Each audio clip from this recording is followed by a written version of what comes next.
knew when I pulled up here today that it was going to be crow mating season? Anyway, this is the Skoda Octavia RS. Not VRS, by the way. The V is a bird, not a V. Doesn't matter. Doesn't matter. This is the RS model, or VRS model, if you want to call it that. It is in this beautiful colour blue. There are 3 versions of this car: 1.4 TSI plug-in hybrid. There's a 2-litre petrol. You can also have as well 240 something horsepower, 245. This one though is the 2-litre TDI 200 horsepower version of the car, and it looks awesome. And it's kind of cool. You forget how cool it is to jump back into a diesel and just go bang, 1,000 kilometers, forget about it. Forget about it. Anyway, let's have a look around the outside and go through some pricing attached to this car before we get a drive of it.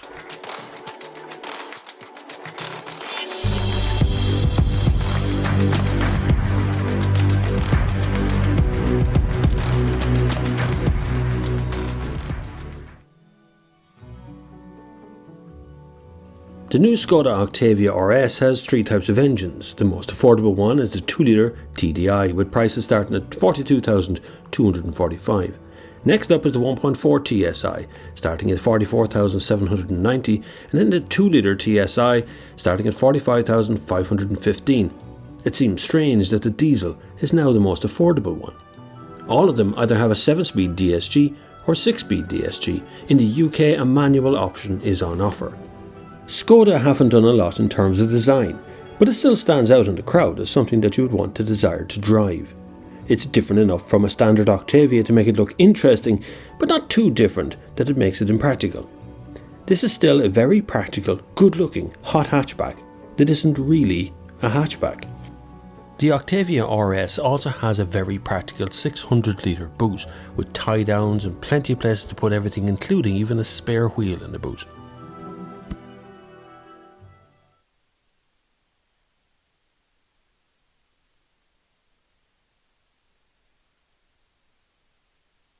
This is the interior here, and it does have this Alcantara dash, which is quite nice. This is plastic carbon fibre, which looks nice. Visually it's nice, but it's not carbon fibre. And then there's a red light underneath here, as you can see.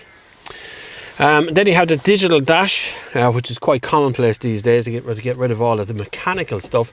It's all digital now. Apple CarPlay and Android Auto, which is wireless in this car as well. This tray here for holding your phone is not a wireless charging tray, which I find a little bit disappointing. I thought that should be, but it does have 2 USB-C ports beside it. Wireless charging would be kind of cool, obviously. Favorite car. I love Skoda. Please, please, please keep these physical buttons on the steering wheel. Please don't do what Volkswagen doing, putting those little sort of electronic haptic feedback thingamajigs. These are much better. Another thing we have to talk about as well is the cup holders. Don't fit, and that barely fits, being a cup of coffee there, as you can see. There is big cup holders in the doors though. You can fit them on there, the big bottle holders and stuff. So that does fit in the door, but doesn't fit in the cup holder. And then you have a little connection underneath here.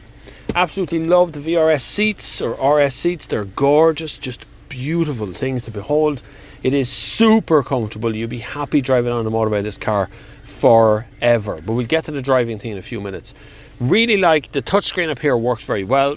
There is some buried menus which I don't particularly like, so when you're in your Apple CarPlay thing, you can go back out into bigger menus here, but when you click on the home button, you go out to the Skoda menu, which is out here. Then you have to go into vehicle, then you can get into some of the other menus and statuses and stuff as well.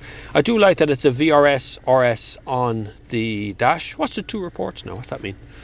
Please check the data for oil change and service inspection overview. Okay. And the doors, the bonnet boot is open, there's a door open as well. That's cool, tells you all that sort of stuff. So you're back into Skoda menu, not Skoda menu. Very clever. It's heated seats down the bottom here as well. But now, I'm not sure why they put the mode button. Obviously this is normally left-hand drive, but they put the mode button over here for changing mode to sport by there.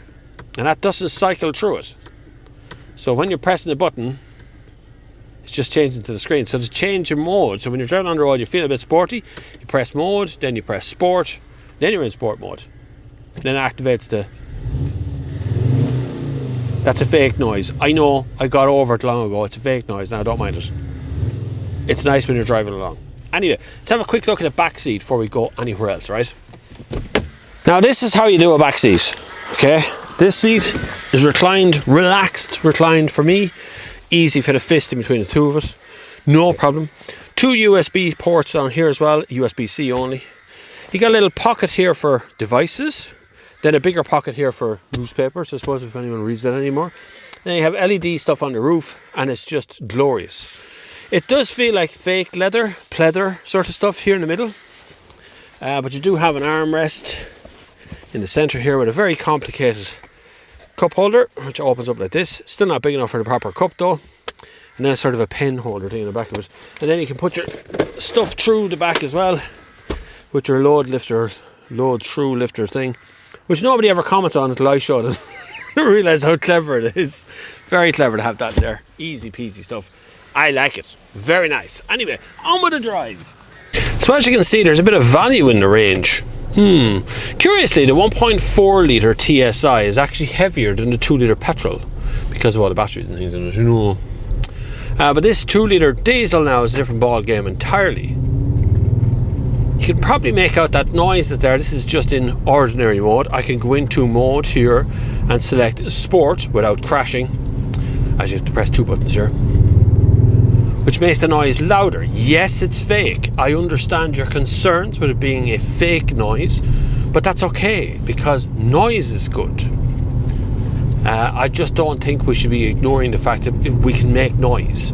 Electric cars don't tend to make any sound, and that kind of upsets me when you want to go fast, because it feels weird, I mean really weird, to go fast in a car and yet there's no noise. Whereas this makes a good grumble. I like it. Now on the actual roads here, so I'm just going to go back to normal mode with 2 clicks. Skoda, we don't need 2 clicks. 1 click should be enough. I should be able to cycle through them from that button. Just press the mode button and it cycles through the different modes. Anyway, this is actually very fuel efficient. I'm currently getting under 6 litres per 100 kilometres. That's even on motorway journeys. And also the car itself just feels very well set up. The suspension is good for Irish road. This is a fairly crappy back road round Kildare here. And there's it's got uneven cambers and bumps and lumps and stuff on it, and the ride feels really well sorted. It's not too firm, even though the tyres are quite thin on the outside. Now, I strongly advise you, if you're looking at a Skoda Octavia, to get a rear window wiper, because it is shaped kind of weird on the back and it causes the window to mist up and gunk up and get dirt and filth all over it, and the wiper just becomes necessary for that to fix it. Now, you know, people are going to say, what about diesel though? What about diesel? Diesel is no, you can't have diesel anymore. But that's not true, you know. Diesel's still a bloody good fuel efficient device. It really is. If I was going to get into a car, and the thing that people keep throwing out about the electric cars is, can you drive from Dublin to Cork and back again in one journey, otherwise not buying it? You can in this. You can in diesel, no problem. This is a seriously long range machine for something that has 200 horsepower and is an RS or VRS, depending on where you're from. Things I don't really care for is they've moved the air vents all the way down here to the bottom, which makes it actually quite hard to stop freezing your knees, because it just flows cold air over your knees the whole time, or boiling your knees, the other part of that. Secondly, I thank you, Skoda, for keeping the physical buttons on the steering wheel. It is vital. I'm warning you, those haptic feedback buttons are fine, but they just feel kind of flimsy, you know. Now, low down grunt, I find out that it's torque band. Once you're away from the turbo, it takes a while for that power to come on. It really does. You think you want to pull out in front of something, and then you actually pull out in front of something and realise there's no power for a second. That's in normal mode. And of course, we know getting into sport mode is a bit of a hassle, Anything I change? Well, I find it a little bit cheaty that isn't a wireless charging tray, and also this doesn't have active cruise control as standard. Just cruise control on it, normal cruise control. I'm not actually opposed to normal cruise control. I quite like it because it doesn't slow down every time it sees the car in the distance. But when you're on a motorway just hoovering along and you want to do, you know, thoughts to yourself or listen to the radio or something, you just click on the active cruise control and forget about it. You know, you don't speed that way. It's quite easy in these big German, Czech Republic type cars to go much faster than the speed limit and not even notice it, because they're just so well equipped to do it. You know, they're just designed with speed in mind. So it comes up all the time. Come on, cash guy. Everywhere you go, you see a Qashqai.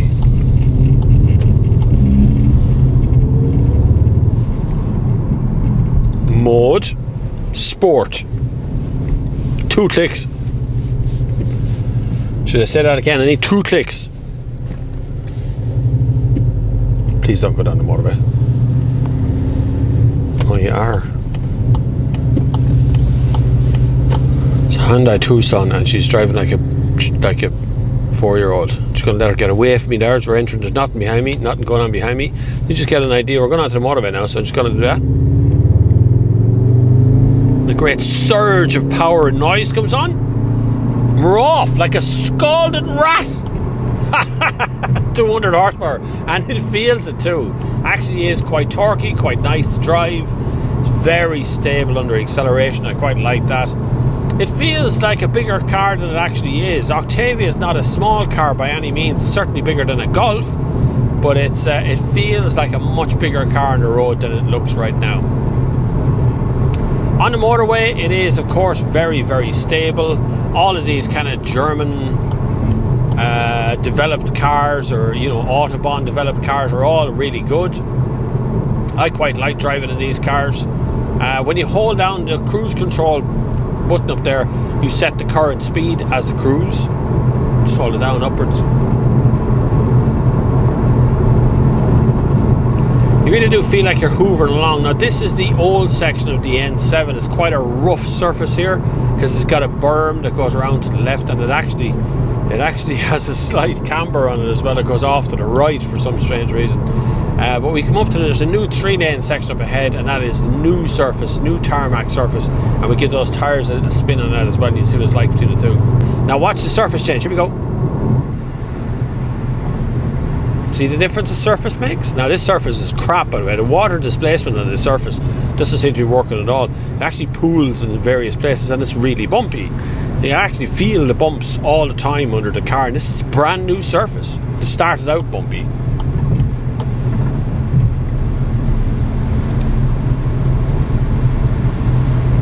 What else would I be slowed down by? An electric Kona.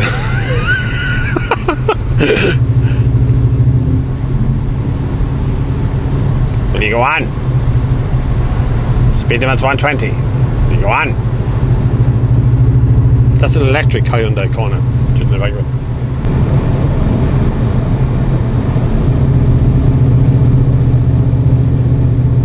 Excuse me, electric car. Diesel power's coming through. Smug face. You see, Kona there has gone into lane 1, slowed right back down to 100 kilometers an hour. This is the thing with electric cars, and I drive electric cars all the time. But you always find yourself, when you're hoovering along a motorway after a while, you kind of think, I don't really want to pull over for another charge. I'd rather just get to where I'm going and try and get some free electricity when I get there, or at my friend's house or something. So you slow it down to save energy, because you know going slower is more fuel efficient, and it is in this car too. But I don't want to go slower. I want to speed. I want to go fast. I want to do 120 kilometers an hour, because in this country we don't train the drivers on the motorway. There is no training course for the motorway part. It's not part of the driving test here. So all of the people around me are not trained to drive on a motorway. None of them. So we can't go any faster than 120, because people would set their hair on fire when we actually change the speed limit to Autobahn speeds. But this road could easily handle Autobahn speed. Easily. 3 lanes, all faced in one direction. If our drivers were trained, this would be simple. But they ain't trained, so it ain't simple.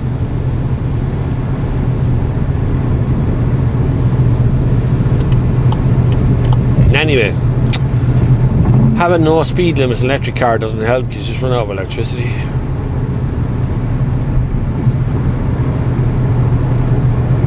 What can I say? I like both electricity, petrol and diesel. I think they've all got some sort of future. They all could do good for the world, but well, people out there turning against it. So to round it up then for the Skoda Octavia RS, or VRS, depending on where you're from, I love this car. I think it's a lovely car. Looks super on the outside. It really does work on the inside. Yeah, there's a couple of little things that I don't like about it, but I can't think of a car that I actually like 100%. I don't like something about it. but this one actually does work, and you get that feeling of performance, but you actually have fuel economy as well, being a 2-litre diesel, so it works incredibly well. They're all front-wheel drive. There's no quattro version or 4Motion version or anything like that, or all-wheel drive one. They have limited slip differentials on the 2-litre petrol. It just works. The whole car works very well.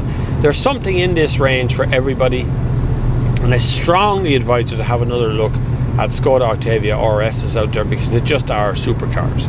Thank you very much for watching. I hope you've hit the subscribe button at this point, because if you haven't, I'd go to call around your house, knock on the door and ask you why not?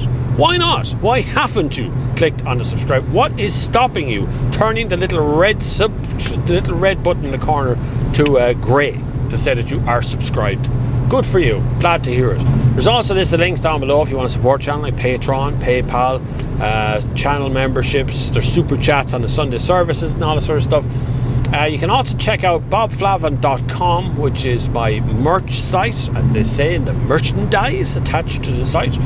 We'll be going live. If it's not already live, that you get there, leave your email address in the little box, and I'll send you out an email as soon as it goes live. You can have a look at the merch and stuff on it. But thank you very much for watching. And until the next time, I will see you on the far side.